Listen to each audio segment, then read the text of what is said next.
What's up guys, welcome back to our channel How to Guide. Today in this video we're gonna learn how you can set status saying sick in Slack.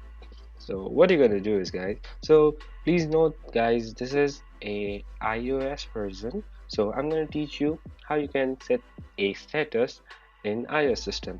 So first open your Slack and then go to you over here. Then you'll be having this option which says watch your status.